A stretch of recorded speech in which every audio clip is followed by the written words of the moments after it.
Segundo Crônicas 35, versão King James atualizada. Então o rei Josias celebrou o sacrifício da Páscoa para Yahvé o Senhor em Jerusalém, e o cordeiro da Páscoa foi imolado no 14º dia do primeiro mês. Ele designou os sacerdotes nos seus cargos e os motivou a servirem na casa de Yahvé, o templo do Senhor. E ordenou aos levitas que ensinavam a todo Israel e que estavam consagrados ao Senhor: depositai a arca sagrada no templo que edificou Salomão, filho de Davi, rei de Israel. Já não tereis mais essa responsabilidade sobre os vossos ombros. Agora, pois, cultuai a Yahvé, o Senhor vosso Deus, e servi ao seu povo Israel. Preparai-vos segundo as vossas famílias, segundo as vossas turmas de serviço, conforme os preceitos de Davi, rei de Israel, e as prescrições de Salomão, seu filho. Permanecei no lugar santo com um grupo de levitas para cada subdivisão das famílias do povo.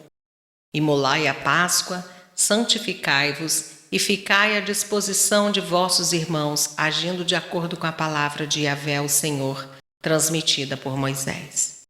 E o próprio rei Josias deu ao povo que ali estava reunido um total de 30.000 ovelhas e cabritos para as ofertas da Páscoa, além de 3.000 bois. Tudo foi tirado dos bens pessoais do rei.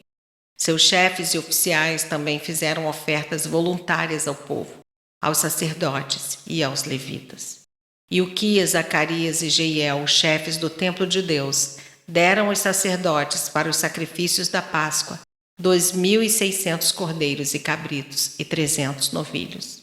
Da mesma maneira, Conanias, com seus irmãos Semaías e Natanael, e os líderes dos levitas, Asabias, Jeiel e Josabade, forneceram graciosamente aos levitas 5.000 ovelhas e cabritos e 500 bois.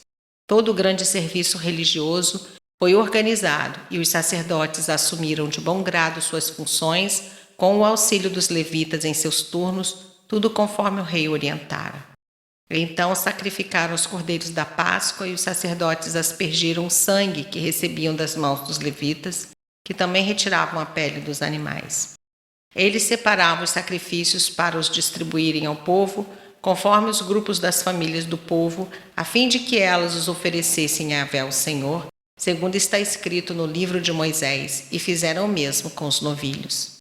Assaram os cordeiros da Páscoa no fogo, segundo a prescrição, e cozinharam as ofertas sagradas em panelas, em caldeirões e em tachos, e rapidamente as repartiram entre todo o povo.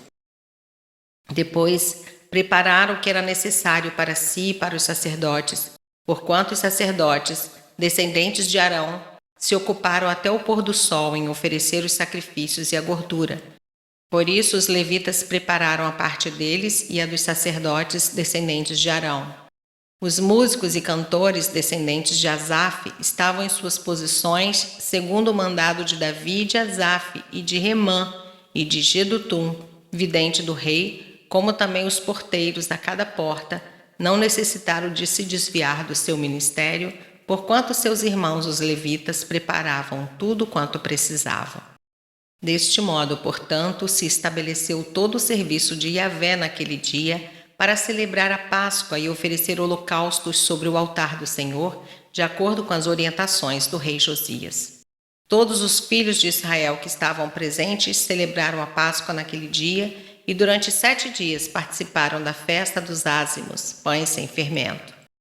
A Páscoa não havia sido celebrada dessa maneira em Israel desde os dias do profeta Samuel, e nenhum dos reis de Israel havia organizado uma Páscoa como esta, como fez o rei Josias, com os sacerdotes, os levitas e a cooperação de todo Judá e Israel que ali se reuniram com os habitantes de Jerusalém.